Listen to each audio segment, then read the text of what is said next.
The PLATO Contemporary Art Gallery in Ostrava was completed as a result of a competition to reconstruct the building of a former 19th century slaughterhouse, which had been placed under strict conservation protection. After the war, the surrounding buildings were demolished over time, and the slaughterhouse itself fell into ruin.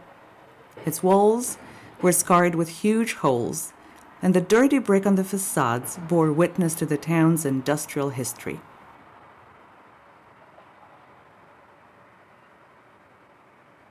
Despite the recommendations of the conservation officers, we did not wish to hide the history behind the building. To the contrary, we felt that those could be the building's assets. We filled the openings not with regular walls, but with revolving ones instead, to provide artists with greater exhibition opportunities and to make it possible for the exhibited art to reach beyond the gallery walls. As the revolving walls open, the broadly understood culture becomes more accessible. A biodiverse park was also created around the gallery, marking the layout of the pre-war buildings. It was not part of the competition assignment, but we decided to put up a fight for it, clean up the contaminated site, and turn it into an attractive green area.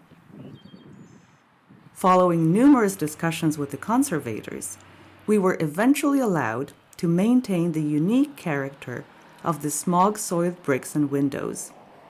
The glazings have ceramic screen printing on, which reduces sunlight penetration inside the gallery. Most importantly, however, we were allowed to finish all the revolving walls with a contemporary material, that is microconcrete, while preserving the old ornament, tracing back to the former doors and windows, which were no longer needed. We wanted to contrast the new elements with the facade, so that by looking at it, one could easily read into the history of the building. At one point, during the final design phase, a very difficult situation arose. The section of the building on the left, added in the 1930s, collapsed due to unstable ground. We had to rebuild it, but we decided to do it in line with the previously adopted design principle, which is why we did not use brick, but introduced a new material. The bricks from the collapsed part of the building were used to replace the damaged elements of the historic facade.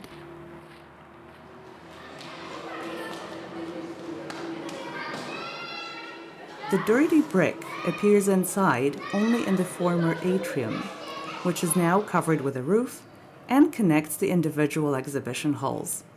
The new microconcrete elements stand out against the white walls of the exhibition halls, as the slaughterhouse interiors were originally whitewashed with lime for sanitary purposes. Despite the considerable dimensions of the revolving walls, we managed to ensure their complete air and water tightness. The revolving walls thus become part of the exhibition area. Gallery life goes on inside the exhibition halls, as well as in the common areas. And thanks to the revolving walls, it may also expand outwards.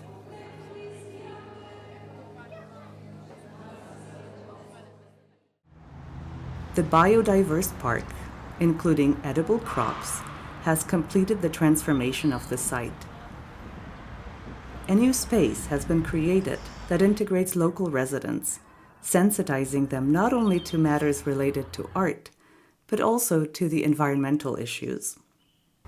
New plantings of perennial shrubs and trees are now planned, as well as the installation of benches, which will be designed by various artists. The ground cover is water permeable, and water collected in underground retention tanks is used to water the plants. At the same time, the park functions as an outdoor exhibition space, so that random passers-by may interact with art. And by opening the gallery walls, anyone may have a look inside the gallery building, and not only contemporary art enthusiasts. and that is precisely what we wanted to accomplish in the design.